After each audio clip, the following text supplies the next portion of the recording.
কারণ আমরা দেখেছিলাম সে বোরকা নিয়ে কটাক্ষ করেছিল, কিন্তু 24-এর যে গণঅভ্যুত্থান হলো, অভ্যুত্থানের পরে দেখলাম যেই নেতারা বোরকা নিয়ে কটূক্তি করেছিল সেই বোরকা পরে ওরা দেশ থেকে পালাতে চেষ্টা করেছে, ঠিক কিনা?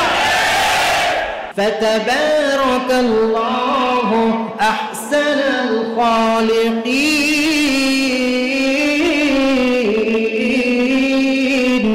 রাব্বুল আলামিন বলছেন, ও দুনিয়ার মানুষ, তুমি চাইলেই সন্তান নিতে পারবে না, বোঝো ঠান্ডা মাথায়। আলহামদুলিল্লাহ, আল্লাহ তাআলা দরবারে লাখো করে শুকরিয়া। মহান রব্বুল আলামিন আজকের এই পবিত্র জুম্মার দিনে আমাদের সকলকে সুস্থ রেখেছেন, সবল রেখেছেন, হেদায়েতের উপরে রেখেছেন, সকলকে সবার আগে আগে মসজিদে আসার তৌফিক দান করেছেন। এই জন্য সকলেই দিল থেকে, অন্তর থেকে আল্লাহ তাআলাকে রাজি খুশি করার উদ্দেশ্যে সমস্বরে চিৎকার দিয়ে পড়ি আলহামদুলিল্লাহ। সম্মানিত উপস্থিতি, আজকের এই সংক্ষিপ্ত সময়ে আমরা সূরা আদ-দাহার তেলাওয়াত করেছি। সূরা দাহার থেকে, যে সূরার আরেকটি নাম হচ্ছে সূরাতুল ইনসান, এই সূরার শুরুর প্রথম 2-3টি আয়াত থেকে কয়েকটি কথা কোরআন এবং হাদিসের আলোকে আমরা জানার চেষ্টা করব। আল্লাহ তাআলা আমাদেরকে এই কথাগুলো শুনে আমল করার তৌফিক দান করেন। সূরা দাহার, এই সূরার আরেকটি নাম হচ্ছে সূরাতুল ইনসান, যেখানে আল্লাহ তাআলা মানুষের পরিচয় তুলে ধরেছেন। অনেক সময় এই দুনিয়াতে চলার পথে আমরা মানুষ হওয়ার পরেও আমরা আমাদের পরিচয়টা ভুলে যাই। মাঝে মাঝে অহংকার চলে আসে, মাঝে মাঝে আমরা আল্লাহর বিরুদ্ধাচরণ করতে শুরু করি। এই জন্যে মাঝে মাঝে আমাদের একটু রিমাইন্ডার দেওয়ার দরকার যে আমরা মানুষ একটা সময় কী ছিলাম, কেন এসেছি, কোথায় চলে যাব, আল্লাহ তাআলা কেন আমাদেরকে পৃথিবীতে পাঠিয়েছেন। এই ব্যাপারগুলো মাঝে মাঝে আমাদের বোঝার দরকার আছে না প্রিয় ভাইয়েরা? এই জন্যে আল্লাহ তাআলা চমৎকার একটি সূরা দিয়েছেন, যেইখানে আল্লাহ তাআলা অত্যন্ত চমৎকার করে আমরা মানুষ কিভাবে আসলাম, কি হলাম, আমাদের পরিচয়টা আসলে কি, আমরা কত তুচ্ছ থেকে আল্লাহ তাআলা আমাদেরকে এত সম্মানিত করলেন, এই ব্যাপারগুলো চমৎকার করে বর্ণনা করেছেন। আমরা এটা আজকে মনোযোগ দিয়ে শুনবো, কারণ আমরা এখানে যারা আছি আমরা প্রত্যেকেই দাবি করি যে আমরা সকলে মানুষ, ঠিক না প্রিয় ভাইরা? কিন্তু একটা পশু আর মানুষের মাঝে আপনি খেয়াল করে দেখবেন মৌলিক খুব একটা পার্থক্য নেই। আমাদের চোখ আছে, পশুর চোখ আছে, আমরা শুনি, পশু শোনে, কিন্তু এরপরেও মানুষ হিসাবে আমরা শ্রেষ্ঠ। তো কেন শ্রেষ্ঠ হলাম, আল্লাহ তাআলা কেন আমাদেরকে পাঠালেন, আমাদের ইতিহাসটা কি, সেই ব্যাপারগুলো আল্লাহ তাআলা অত্যন্ত চমৎকার করে এই সূরাটির মধ্যে বর্ণনা করেছেন। আল্লাহ তাআলা বলছেন, হাল আতা আলাল ইনসানি হিনুম মিনাদ দাহরি লাম ইয়াকুন শাইআম মাযকুরা ইন্না খালাকনাল ইনসানা মিন নুতফাতিন আমশাজ। সুবহানাল্লাহ। আল্লাহ তাআলা বলছেন, হাল আতা আলাল ইনসান, ও দুনিয়ার মানুষ, একটা প্রশ্ন তোমাদেরকে করি। রাব্বুল আলামিন এই কথার শুরুতে একটি প্রশ্ন আমাদেরকে ছুড়ে দিয়েছেন। সাধারণত মানুষ যখন কোনো কিছু জানে না তখন তারা প্রশ্ন করে, কিন্তু আমার আল্লাহ তিনি এমন একজন আল্লাহ, তিনি আগে পিছের সব কিছু জানেন, ঠিক না? আল্লাহর কি কোনো কিছু জানার বাকি আছে প্রিয় ভাইয়েরা? কিন্তু এরপরও আল্লাহ কেন প্রশ্ন করছেন? আল্লাহ তাআলা বলছেন, হাল আতা আলাল ইনসান হিনুম মিনাদ দাহার, ও দুনিয়ার মানুষেরা শোনো, একটু মনোযোগ দিয়ে শোনো। আমি রব্বুল আলামিন তোমাদেরকে যে দুনিয়ায় পাঠালাম, বলো তো দেখি তোমরা মানুষ যে ছিলে, একটা সময়, একটা কাল কি অতিবাহিত হয় নাই এমন একটা অবস্থায়, লাম ইয়াকুন শাইআম মাযকুরা, যে এই তোমরা মানুষেরা একটা সময় উল্লেখ করার মতো কিছু ছিলে না, ঠিক না? আমরা উল্লেখ করার মতো কিছু ছিলাম, আমরা একটা সময় একেবারে শূন্য ছিলাম, কিছুই ছিলাম না। আজকে যদি আল্লাহ তাআলা আমাদেরকে পৃথিবীতে না পাঠাতেন, আমাদেরকে নিয়ে কোনো আলোচনা হতো না। এমনকি আমরা যে দুনিয়ায় এসেছি, আমরা আল্লাহকে বলতেও পারতাম না যে হে আল্লাহ আমাকে দুনিয়ায় পাঠান, আমারও কিছু করার আছে, ঠিক কিনা প্রিয় ভাইরা? এজন্যই রাব্বুল আলামিন বলছেন হাল আতা আলাল ইনসানি হিনুম মিনাদ দাহরি লাম ইয়াকুন শাইআম মাযকুরা। ও দুনিয়ার মানুষ, মনোযোগ দিয়ে বোঝো, একটা সময় কি তোমার উপরে দিয়ে এমন যায় নাই যে সময় লাম ইয়াকুন শাইআম মাযকুরা, তুমি কিছুই ছিলে না। মুফাসসিররা এখানে চমৎকার কিছু ব্যাখ্যা করেছেন। আল্লাহ তাআলা এখানে আল ইনসান যে শব্দটা দিয়েছেন, মুফাসসিররা বলছেন এই ইনসান দ্বারা হযরত আদম আলাইহিস সালাম উদ্দেশ্য। হাদিসের মধ্যে সে আল্লাহ তাআলা যখন হযরত আদম আলাইহিস সালামকে বানালেন 60 জিরাআ, 60 হাত লম্বা করে। কয় হাত? আমরা কি 60 হাত ভাই এরকম হবে আমাদের এখন কেউ আছে? আল্লাহ তাআলা 60 হাত লম্বা করে হযরত আদমকে সৃষ্টি করলেন। এরপরে হাদিসের মধ্যে ব্যাখ্যা এসেছে আল্লাহ তাআলা যখন হযরত আদম আলাইহিস সালামের দেহটাকে বানালেন, এখনো রূহ ফুৎকারিত করেন নাই। জান্নাতের মধ্যে হযরত আদম আলাইহিস সালামকে রেখে দেওয়া হয়েছে, এখনো রূহ আসে নাই। মানে যেন মাটি দিয়ে বানানো হয়েছে, মাটিতে শুকানো হচ্ছে। এই রকম একটা অবস্থায় ফেরেশতারা খেয়াল করে দেখেছে যে এই রকম একটা স্ট্রাকচার বানিয়েছে, এই রকমটা আগে কখনো দেখি নাই। কিন্তু ফেরেশতারা কোনো প্রশ্ন করে না। তবে আজাজিল নামে আরেকটা ফেরেশতা ছিল। আজাজিল চিনেন তো? এখন এর নাম কি? এই তো বুঝতে পারছেন। আজাজিল চিন্তা করছে, কি রে ভাই, এইরকম স্ট্রাকচার তো আগে কখনো দেখিনি, এইটা কি?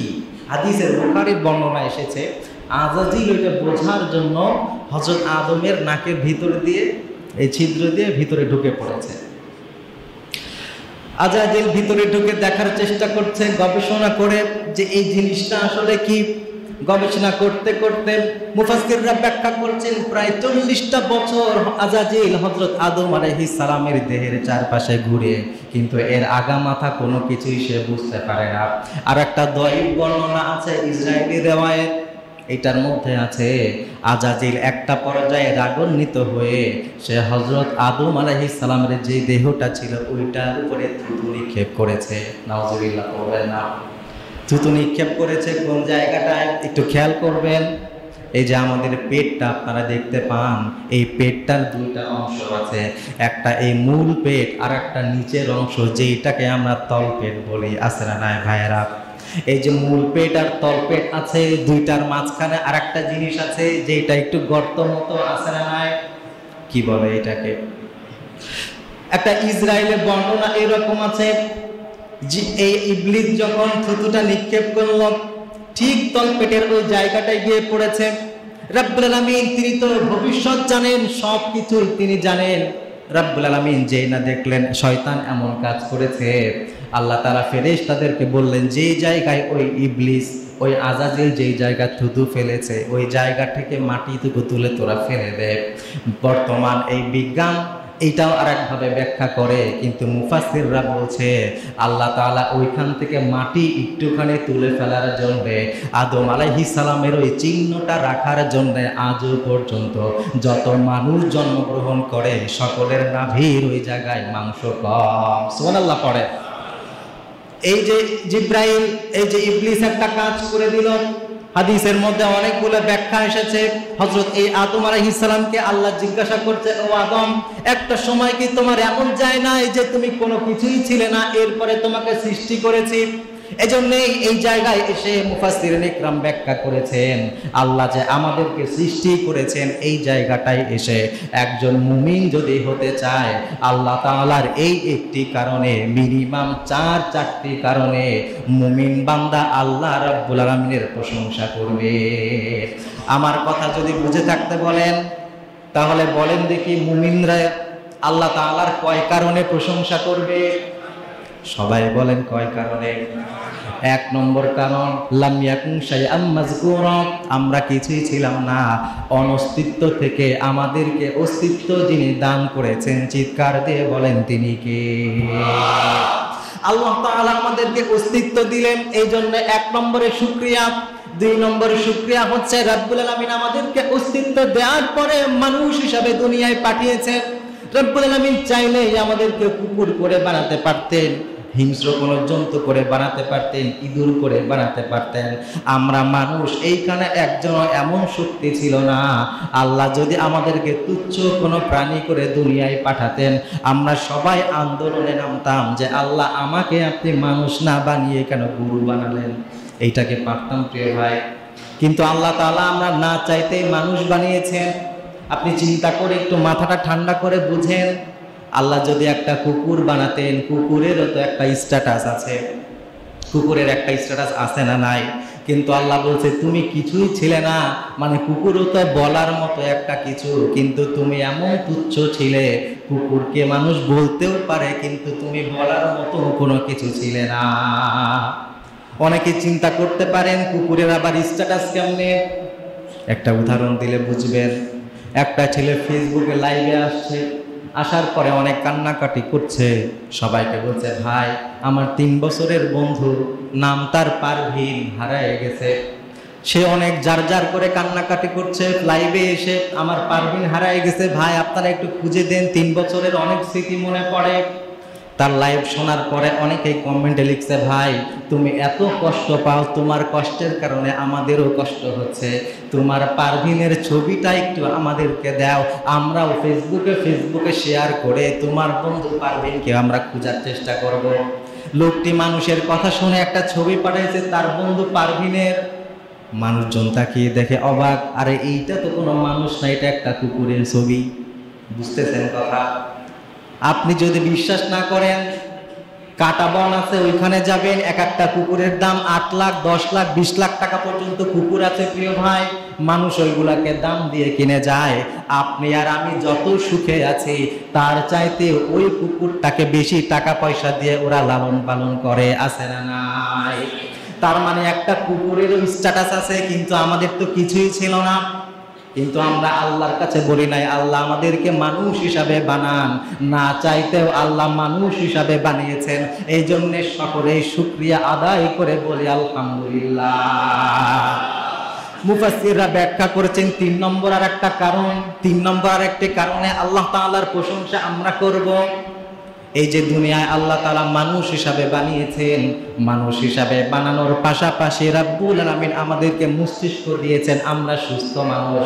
কিন্তু অনেক সময় রাস্তাঘাটে চলতে ফিরতে দেখবেন কিছু মানুষ আছে চুলগুলা উস্কো শুষ্ক, মাঝে মাঝে ময়লা খায়, যেখানে সেখানে শুয়ে পড়ে, মানুষটাকে ডাক দিয়ে বলে পাগল, আছে না নাই ভাইয়েরা?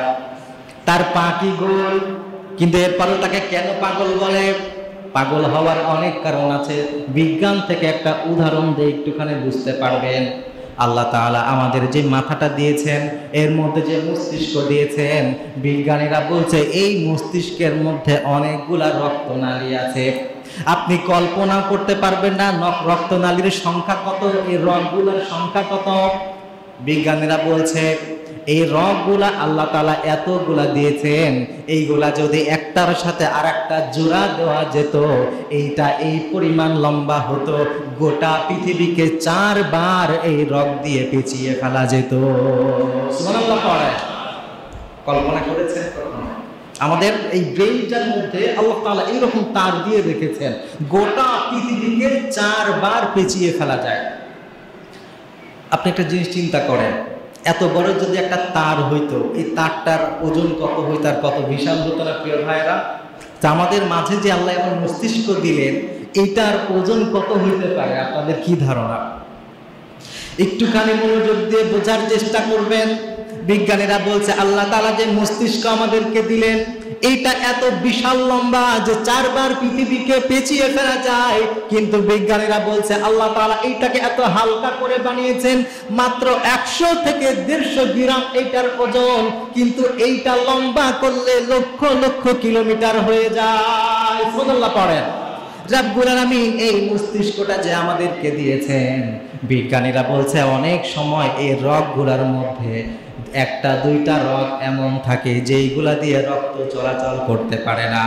এমন লক্ষ লক্ষ রগের মধ্যে 1-2টা রগ যদি রক্ত চলাচল করতে না পারে, তখন ওই লোকের ব্রেন কাজ কম করে, তখন আমরা ওই লোকটাকে পাগল বলি।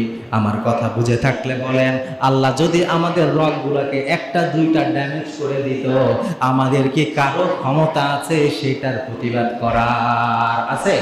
এই ক্ষমতা আছে প্রতিবাদ করতে পারতাম? এই জন্যই মুফাসসিররা বলছেন মানুষেরা আল্লাহ শুকরিয়া 3 নম্বর এই কারণে আদায় করবে যে তাকে মানুষ হিসাবে বানানো হয়েছে। 4 নম্বরে বিজ্ঞানীরা, 4 নম্বরে মুফাসসিররা বলছে আল্লাহ তাআলা শুধু মানুষ হিসাবে পাঠায় নাই, মানুষ হিসাবে বানানোর পাশাপাশি আমাদেরকে হেদায়েত দিয়ে আলোকিত করেছে। সুবহানাল্লাহ পড়ে।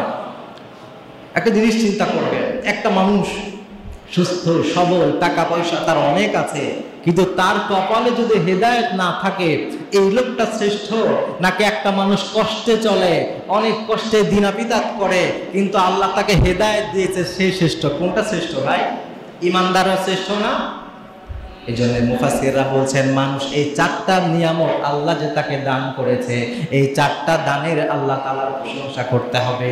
আর এই ব্যাপারটা বোঝানোর জন্য আল্লাহ তাআলা বলেছেন হাল আতা আলাল ইনসানি হিনুম মিনাদ দাহরি লাম ইয়াকুন শাইআম মাযকুরা। ও দুনিয়ার মানুষ, কিছুই তুমি ছিলে না, এমন একটা জিনিস থেকে আমি রব্বুল আলামিন তোমাকে মানুষ হিসাবে সৃষ্টি করলাম। সুবহানাল্লাহ পড়ে। 1 নম্বর আয়াত প্রিয় ভাইরা শেষ। এরপরে 2 নম্বর আয়াত, যেখানে আল্লাহ তাআলা আরো অনেকগুলো কথা, অনেকগুলো বার্তা আমাদেরকে দিয়েছেন। আপনারা ঘুমিয়ে পড়লেন না? আছেন আজকে ইনশাআল্লাহ? আছেন তো আমার সাথে? লিল্লাহি তাকবীর। 2 নম্বর আয়াতটা সংক্ষেপে, যেহেতু সময় একেবারে অল্প, সংক্ষেপে বলি। আল্লাহ তাআলা বলছেন ইন্না খালাকনাল ইনসানা মিন নুতফাতিন আমশাজিন নাবতালিহি ফাজআলনাহু সামিআন বাসীরা। আল্লাহ তাআলা বলছেন মানুষ হিসাবে তোমাকে বানালাম, তুমি এখন চিন্তা করতে পারো তুমি মানুষ, তোমার হয়তো অনেক অহংকার চলে আসবে। মানুষ হিসাবে বানানোর পরে অনেক সময় দেখবেন পৃথিবীতে কিছু মানুষ এমন থাকে, এই পরিমাণ অহংকার তার মধ্যে ঢুকে যায়, তার অ্যাটিটিউড দেখলে মনে হয় তার ডানা থাকলে সে মাটিতেই পা ফেলতো না। ঠিক না বেঠিক? এরকম কিছু অহংকারী মানুষ আছে না নাই প্রিয় ভাইরা? এরকম যে অহংকার আছে, আল্লাহ তাআলা এই জন্য বলছেন দুনিয়ার মানুষ একটু শোনো, ইন্না খলাকনাল ইনসানা মিন নুতফা। তুমি যে এত অহংকার করো, কি দিয়ে তোমাকে সৃষ্টি করলাম? আল্লাহ বলছেন নুতফা দিয়ে তোমাকে বানিয়েছি। অনেক সময় মানুষরা এটার তাফসীর করতে গিয়ে বলে 1 ফোঁটা নাপাক পানি দিয়ে আল্লাহ মানুষকে সৃষ্টি করেছেন। কিন্তু আপনি এইটার ভিতরে ঢুকলে অবাক হবেন, আমাকে আর আপনাকে যে সৃষ্টি করা হয়েছে এইটার জন্য 1 ফোঁটা পানিও লাগে নাই। সুবহানাল্লাহ। একটু খেয়াল করবেন, বিজ্ঞানীরা চমৎকার কিছু তথ্য দিচ্ছে। এই যে আমরা মানুষ হিসাবে সৃষ্টি হলাম 1 ফোঁটা নাপাক পানি থেকে নয়। বিজ্ঞানীরা বলছে এই যে একটুখানি পানি, এইটার মধ্যে শুক্রাণু আর ডিম্বাণু যখন একজন মহিলার গর্ভে গিয়ে একত্রিত হয়, এই শুক্রাণু আর ডিম্বাণু এইগুলা সাইজ কত বড় জানেন নাকি? এইগুলা সাইজ এমন যে খালি চোখে দেখাই যায় না, একেবারে অনুবীক্ষণ যন্ত্র লাগে। বিজ্ঞানীরা উদাহরণ দেওয়ার জন্য বলেছেন অনেক সময় যখন আমরা রাস্তা দিয়ে হাঁটাহাঁটি করি, দেখবেন মাঝে মাঝে ধুলা এসে গায়ে লাগে। ধুলা চিনেন তো আপনারা? যদি কাউকে এই চ্যালেঞ্জ দেওয়া হয়, একটু মাথা ঠান্ডা করে বুঝেন যে আপনাকে 1 লক্ষ টাকা দেওয়া হবে, আপনি একটা ধুলা তুলে আমাদের কাছে নিয়ে আসবেন। পৃথিবীতে কেউ পারবে একটা ধুলা আনতে? পারবে? কারণ ধুলাটা এত ছোট যে ওইটা যে একটা আমি তুলে আনবো এটা কখনো সম্ভব, মানে মিনিমাম 5-10টা 20টা 30টা ধুলা একসাথে চলে আসতে পারে। ঠিক কিনা ভাইরা? এই যে একটা ধুলা এত ছোট, কিন্তু বিজ্ঞানীরা বলছে এই যে শুক্রাণু আর ডিম্বাণু যেটা দিয়ে আল্লাহ আমাদেরকে বানিয়েছেন, এই শুক্রাণু আর ডিম্বাণুগুলো এত বেশি ছোট, একটা ধুলাকে যদি এনে কয়েক টুকরা করে ছোট করা হয়, ওইটা যত ছোট হবে একটা শুক্রাণু আর ডিম্বাণু তার থেকেও বেশি ছোট। সুবহানাল্লাহ পড়েন। এমন ছোট্ট একটা জিনিস থেকে রাব্বুল আলামিন আমাদেরকে বানিয়েছেন। আল্লাহ বুঝাতে চান, ও দুনিয়ার মানুষ, কিসের তুমি এত অহংকার করো? এইরকম একটা টুকরা থেকে তোমাকে বানানো হলো, এরপরেও তুমি যে এমন অহংকার করো। অহংকার করা যাবে না। কেন করা যাবে না? এরপরে রব্বুল আলামিন আরো বেশি স্পষ্ট করছেন। আল্লাহ তাআলা বলছেন, ইন্না খলাকনাল ইনসানা মিন নুতফাতিন আমশাজিন নাবতালিহি ফাজআলনাহু সামিআন বাসীরা। সুবহানাল্লাহ পড়েন। অনেকে চিন্তা করছে বিয়ে করার পরে স্বামী আর স্ত্রী একত্রিত হলেই বোধহয় একটা সন্তান চলে আসে। একটা জরিপ করা হয়েছিল, কাদের কাদের সন্তান হয় না তাদের উপরে বেস করে একটা জরিপ। দেখা গেল অনেক সময় স্বামীর সমস্যা থাকলে সন্তান হয় না, আবার অনেক সময় স্ত্রীর সমস্যা থাকলে সন্তান হয় না। কিন্তু বিজ্ঞানীরা অবাক হয়ে দেখেছে, এক শ্রেণীর মানুষ এমন আছে, স্বামীও ভালো স্ত্রীও ভালো, এরপরে সন্তান কেন হয় না? বিজ্ঞানীরা সেটা খুঁজে পায় না। সুবহানাল্লাহ পড়েন। বিজ্ঞানীরা খুঁজেই পায় নাই যে সব ঠিক আছে, এরপরেও সন্তান হয় না কেন? সেইটার উত্তর রব্বুল আলামিন সূরা আল মুমিনের মধ্যে দিয়েছেন। আল্লাহ তাআলা বলছেন, সুম্মা খলাকনাল নুতফাতা আলাকাতান ফাখলাকনাল মুদগাতা আলাকাতান ফাখলাকনাল মুদগাতা ইযামান ফাকাসাউনাল ইযামা লাহমা সুম্মা আনশা'নাহু খালকান আখার ফাতাবারাকাল্লাহু আহসানুল খালিকিন।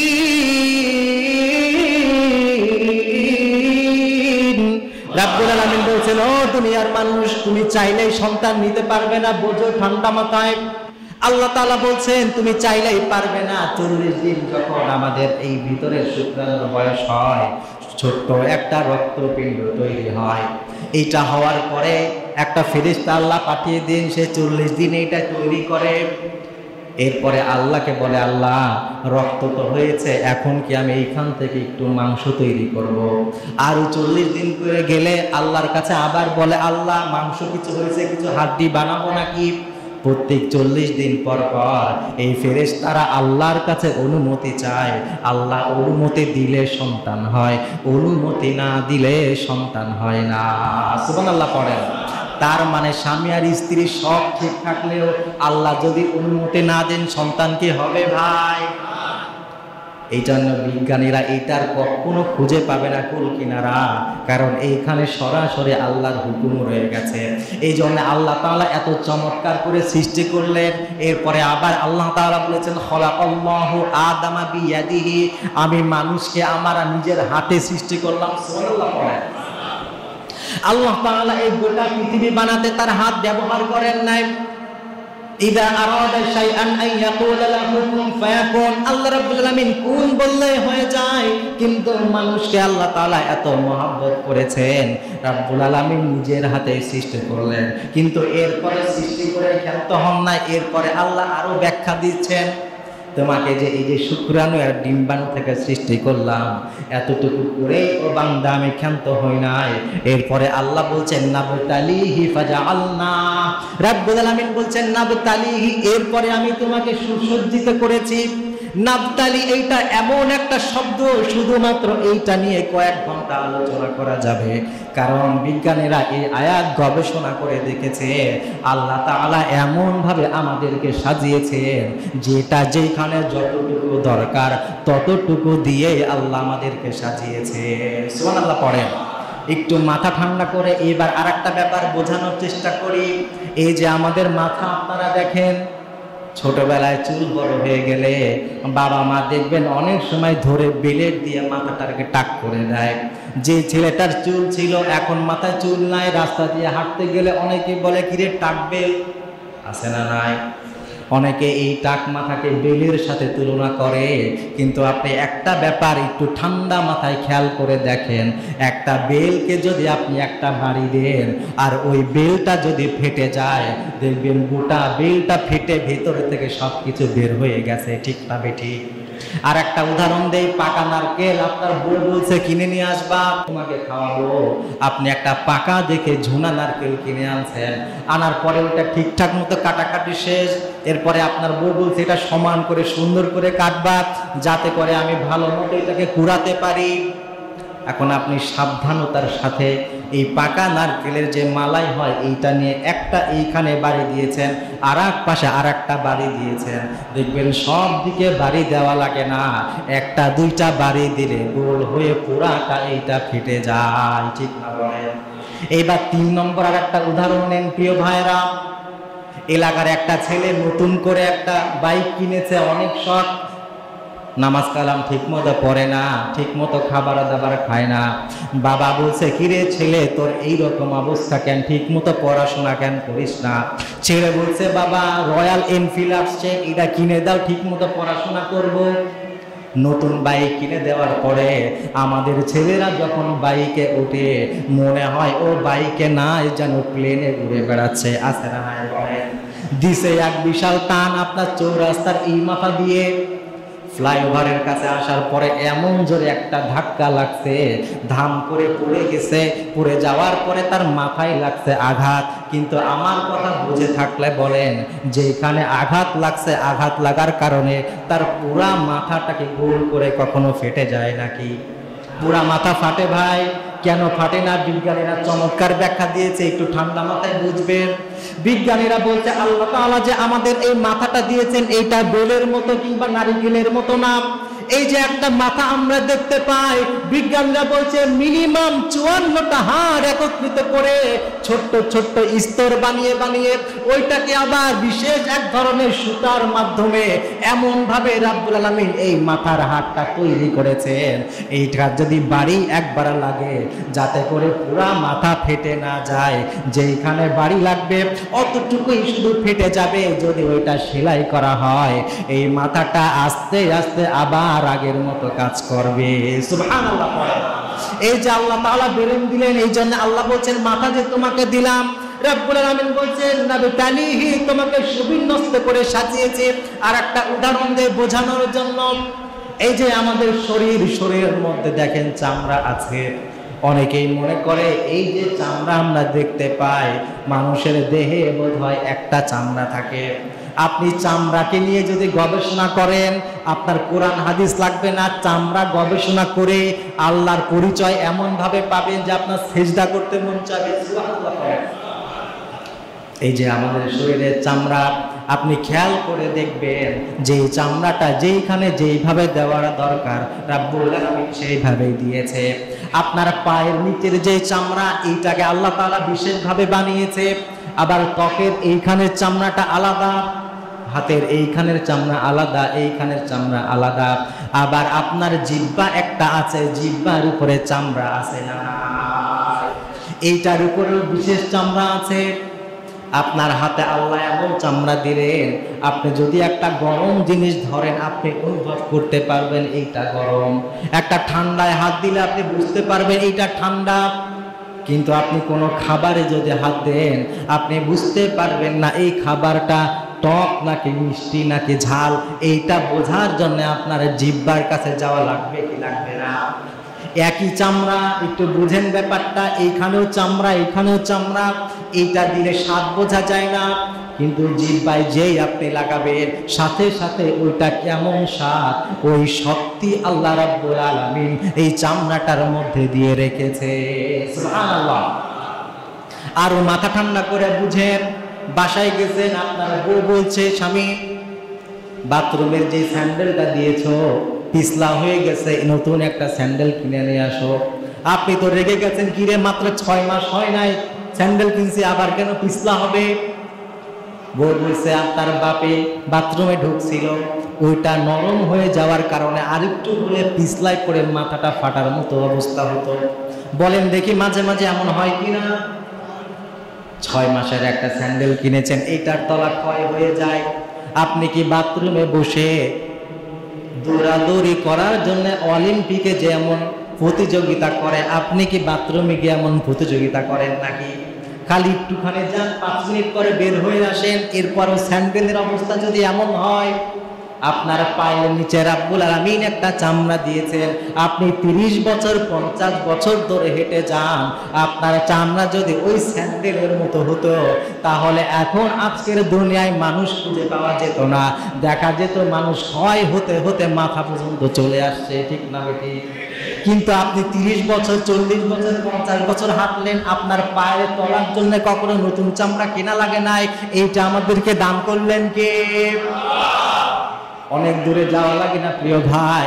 রাব্বুল আলামিন এই জন্য চমৎকার করে বোঝানোর চেষ্টা করছেন, ও দুনিয়ার মানুষ বোঝো, নাবতালিহি, আমি তোমাকে এমন ভাবে সুবিন্যস্ত করেছি যেটা যেইখানে দরকার সেইভাবে তোমাকে দান করেছি। সুবহানাল্লাহ। কথা কম আর শেষ করে দেব। এরপরে আল্লাহ বলছেন ফাজআলনাহু সামিআন বাসীরা, ও দুনিয়ার মানুষ শোনো, শুধুমাত্র তোমাকে সুবিন্যস্ত করে সুন্দর করে সাজিয়ে শেষ করি নাই, আল্লাহ বলছেন এরপরে তোমাকে সামিআন বাসীরা, তোমাকে শোনার জন্য একটা কান দিলাম আর দেখার জন্য একটা চোখ দিয়েছি। সুবহানাল্লাহ। পড়ে একটু মাথা ঠান্ডা করে বুঝবেন, আল্লাহ তাআলা তো হাতও দিলেন, মাথা দিলেন, কত কিছু দিলেন, কিন্তু রাব্বুল আলামিন বলছেন তোমাকে জিহ্বা, তোমাকে কান দিলাম আর চোখ দিলাম। এই দুইটা জিনিসের কথাই কেন শুধু আল্লাহ বলছেন? মুফাসসিররা এইখানে দুইটা ব্যাখ্যা করেছেন। যারা যারা ঘুমিয়ে আছেন চিৎকার দিয়ে বলেন ব্যাখ্যা কয়টা? দুইটা ব্যাখ্যা। এটা বলে ইনশাআল্লাহ তাআলা আজকে আলোচনা শেষ করে দিব। মুফাসসিররা বলছে আল্লাহ যে এইখানে সামিআন বাসীরা বললেন, কানের কথা আর চোখের কথা কেন বললেন? দুইটা ব্যাখ্যা আছে।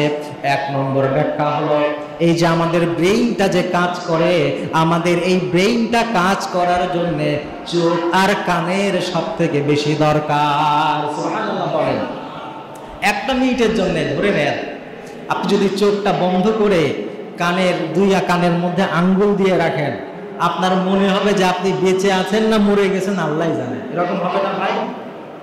হয় না এরকম? এই চোখ কত বড় নিয়ামত, যে লোকের চোখ নাই তার কাছে গেলে বুঝা যাবে, ঠিক না? এক অন্ধের কাছে ভিক্ষা করে বেড়াচ্ছে, তো একজনের খুব মায়া লাগছে যে আরে তার চোখ নাই। উনি সে অন্ধ ফকিরের কাছে গিয়ে বলছে, ভাই বাসায় তো ক্ষীর রান্না করেছিলাম, তোমাকে একটু ক্ষীর খাওয়াবো, চলো আমার সাথে বাসায় চলো। অন্ধ, সে আগে কখনো ক্ষীর খায় নাই, চোখে দেখে নাই, খায়ও নাই। উনি বলছে ভাই ক্ষীরটা কেমন হয়? উনি বললেন ক্ষীর তো সাদা, খুব সুন্দর লাগে, সুন্দর খেতে মজা লাগে। কারণ অন্ধ ব্যক্তি সাদা কি আর কালো কি সবই তো সমান, ঠিক না? সে বলছে ভাই সাদা কি, এটাই তো বুঝি না। উনি বলছে আরে সাদা বুঝো না, এটা তো বকের মতো, বক যেমন সাদা হয় এটাও তেমন সাদা। বলছে আরে ভাই বক কি, এটাও তো জীবনে দেখি নাই। উনি বলছে বক দেখো না?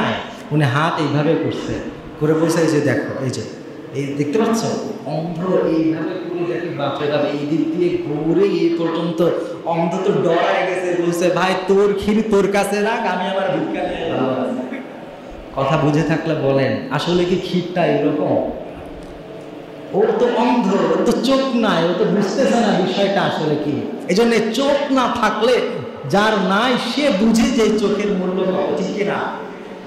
এই জন্য রাব্বুল আলামিন বলছেন ফাজআলনাহু সামিআন বাসীরা, তোমাকে আমি শোনার জন্য কান দিলাম আর দিলাম তোমাকে চোখ।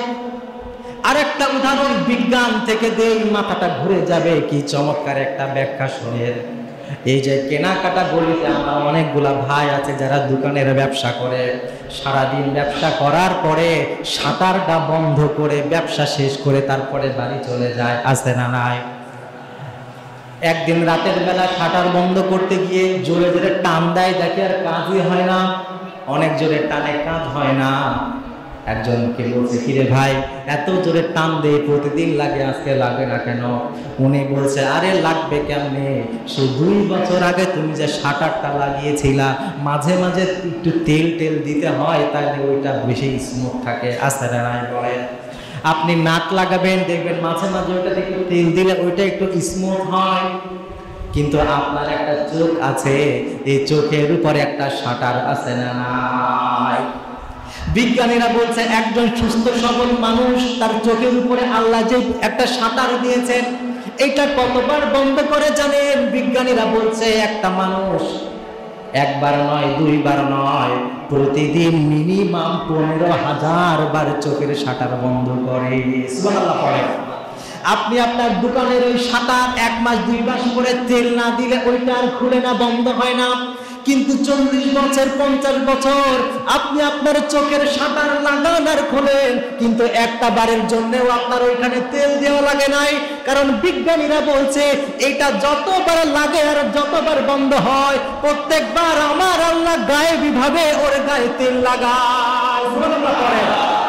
বিজ্ঞানীরা বলছে রব্বুল আলামিন এমন ভাবে এইটাকে স্ট্রাকচারটা এমন ভাবে করেছেন, এই শাটারটা যতবার লাগে আর খুলে অটোমেটিক তার কোণা থেকে লিকুইড তৈরি হয়। সুবহানাল্লাহ। এই জন্য আল্লাহ বলছেন, বান্দা তুমি তো বুঝলা না আমাকে, তুমি তো আমাকে চিনতে পারলে না, তোমাকে আমি কান দিলাম, তোমাকে আমি চোখ দিলাম, আর সব কিছু দেওয়ার পরে তুমি কিভাবে আমাকে অস্বীকার করো, ঠিক না? এই জন্য আল্লাহ তাআলা এই আয়াতগুলো মূলত কেন দিয়েছেন, কথা শেষ করে দিলাম 2 মিনিটে। বিজ্ঞানীরা এইটার দ্বিতীয় আর একটা ব্যাখ্যা করেছেন। চোখ আর কান দ্বারা উদ্দেশ্য হলো রাব্বুল আলামিন আপনাকে বোধ শক্তি এমন একটা দিয়েছেন যে শক্তির মাধ্যমে আপনি আল্লাহকে খুঁজে নিতে পারবেন। 1 মিনিট একটা উদাহরণ দিয়ে শেষ করে দিই, তাহলে বুঝতে সহজ হবে। আপনার ছেলে 1000 টাকা 2000 টাকা দিয়ে শিক্ষক রেখেছেন অঙ্ক করার জন্য, এত ওকে অঙ্ক শেখানো হয় কিন্তু ওর মাথা দিয়ে অঙ্ক ঢুকে না, আছে না? নাই। বহুত শিখাচ্ছে, অঙ্ক ঢুকে না, তো ঢুকেই না। রাগ করে একদিন আপনি বলছেন, যা তোর আর পড়াই লাগবে না, কেনাকাটা গলিতে দোকানে গিয়ে কাম করবে না, কামে ঢুকাই দিচ্ছেন একটা মুদিখানার দোকানে। মুদিখানার দোকানে ছেলেটা ঢুকছে, মুদিখানার দোকানে অনেক রকম মশলা আছে, 50 রকমের মশলা, 50 রকমের ফর্দ, শত শত ফর্দ, এইভাবে দোকানের একদম ভর্তি করা। আপনার ছেলে অঙ্ক বুঝে না কিছুই, কিন্তু 2-3 মাস ওইখানে থাকার পরে রাতের বেলা যখন মহাজন এসে বলে আজকে কি কি ব্যবসা হয়েছে হিসাব দে, ওই ছেলে একটার পরে একটা বলতে থাকে, ওইটার দাম অমুক লেখেন, এইটার দাম অমুক টাকা লেখেন, আছে না? না। একটার পর একটা লিখতে থাকে। যখন কাস্টমার আসে বলে, ভাই আমাকে তুমি বিরিয়ানির প্যাকেট দাও একটা, তুমি আমাকে এই মশলা দাও, তুমি আমাকে এইটা দাও, বলো এইটার দাম কত। ওর একটার পর একটা শত শত আইটেম, ওর কোনটার দাম কত সব কিছু মনে আছে। একদিকে অঙ্ক শিখতে গিয়েছিল, পারে নাই, কিন্তু এইখানে এসে আবার সব কিছু সে কিভাবে মনে রাখলো। আল্লাহ বলছেন, সামিআম বাসীরা, তোমাকে আমি এমন একটা বোধ শক্তি দিয়েছি, তুমি যদি পাগলও হও এরপরে তুমি তোমার নিজের ভালোটা নিজে বুঝতে পারবে। সুবহানাল্লাহ। আপনারা খেয়াল করে দেখবেন, এই যে রাস্তাঘাটে যে অ্যাক্সিডেন্ট হয়, সুস্থ মানুষ বেশি মরে না পাগল বেশি মরে? পাগলের অ্যাক্সিডেন্ট খুব কম হয় না ভাই, কিন্তু ওরে তো আমরা পাগল বলছি কেন? কারণ আল্লাহ তাআলা অটোমেটিক ওর ভিতরে ওই বোধ শক্তি দিয়ে দিয়েছে, ও পাগল হতে পারে কিন্তু ওর ভালোটা ও ঠিকই বুঝছে। শেষ কথা, এখন আল্লাহ এই জিনিসটা কেন আমাদেরকে দিলেন? শেষের আয়াত আল্লাহ বলছে, ইন্না হাদাইনাহুস সাবিল, তোমাকে আমি এটা এই জন্য দিয়েছি যাতে করে তুমি তোমার বোধ দিয়ে, বুদ্ধি দিয়ে আমি রব্বুল আলামিনকে চিনে হেদায়েতের পথে থাকতে পারো। কিন্তু এত কিছু দেওয়ার পরেও আমরা দেখি অনেক মানুষের হুঁশ হয় না। কোরআন সুন্নাহ মানা তো দূরে থাক, আল্লাহর আইন আর কোরআনের বিধান দেখলে ওদের গা জ্বালা পাড়া করে, আছে না? না। এই 2 দিন আগের ঘটনা, ভিকারুন্নিসা শিক্ষিকা 22টা ছাত্রীকে হিজাব করার কারণে ওরে নাকি জঙ্গির মতো বের করে দিয়েছে। নাউজুবিল্লাহ পড়বেন না?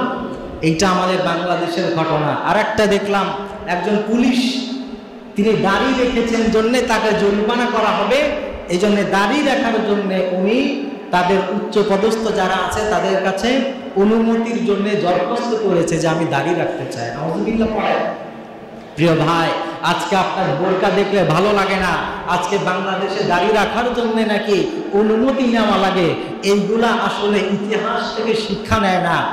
ইতিহাস থেকে কেমন শিক্ষা নেয় না জানেন?